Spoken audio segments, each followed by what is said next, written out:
ఇంట్లో పూజా మందిరంలోనే కాదు, దేవాలయాల్లోనూ శుభకార్యాలప్పుడు, పిల్లల పుట్టినరోజు సమయంలో, కొత్త పెళ్లి కూతురు ఇంట్లో ప్రవేశించేటప్పుడు చాలా మంది హారతిస్తుంటారు. అసలు హారతి ఎందుకిస్తారో తెలుసా?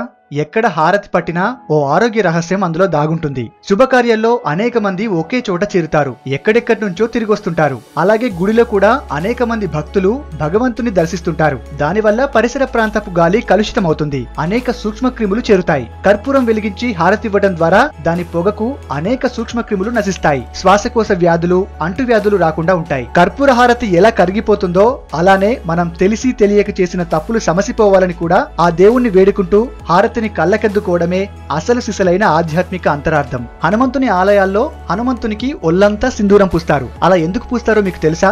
ఒకసారి సీతాదేవిని హనుమంతుడు అడిగాడట, తల్లి, నీ నుదుట సింధూర తిలకమునకు అర్థమేంటని. దానికి ఆ సీతాదేవి, నాయనా, స్త్రీకి బొట్టు మంగళప్రదం, సౌభాగ్యదాయకం కూడా. నేనిలా బొట్టు పెట్టుకుంటుంటే నా స్వామి నీ స్వామి అయిన శ్రీరాముడి ఆయువు నిత్యము పెరుగుతుంటుంది అని చెప్పిందట. దానికి హనుమంతుడు బాగా ఆలోచించి, సీతమ్మ నుదుటున అంత చిన్న సింధూర బొట్టు పెట్టుకుంటేనే స్వామి ఆయువు పెరిగితే నేను ఒళ్లంతా స్వామి పేరు చెప్పి సింధూరాన్ని అద్దుకుంటే ఇంకెంతో ఆయువు పెరుగుతుందని ఒళ్లంతా సింధూరం పులుముకుని సీతమ్మకు చూపించి, నేనింక జీవితాంతము ఒళ్లంతా నా స్వామి కోసం సింధూరం పులుముకుంటాను అని చెప్పాడట. అందుకే హనుమంతుని విగ్రహానికి సింధూరాన్ని రాస్తారు. ఈ చర్య భక్తి మార్గాల్లో మహోన్నతమైనది.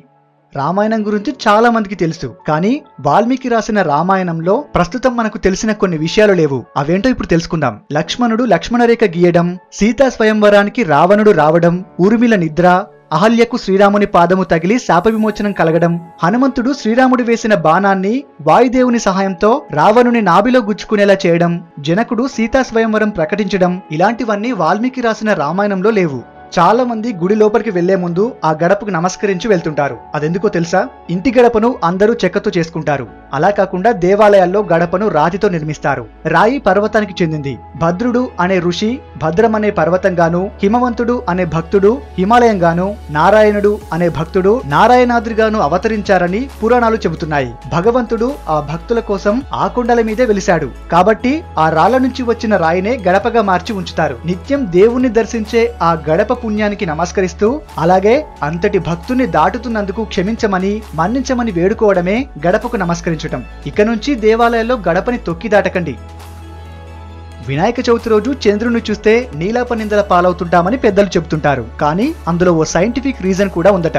వినాయక చవితి నాడు చంద్రుని నుంచి వచ్చే కిరణాల్లో మార్పు ఉంటుందట. ఆ రోజు చంద్రుని చూడడం వల్ల కంటి చూపు సమస్యలు వస్తాయట. అందుకనే ఆ దోషాలను పోగొట్టే విధంగా వినాయకుని వ్రతకథ చదివి వివిధ రకాల పత్రులతో వినాయకుని పూజించమంటారు. వినాయక పూజలో వాడే ఆకుల్లో చంద్రకిరణాల్లో ఉండే దోషాన్ని హరించే శక్తి ఉందట.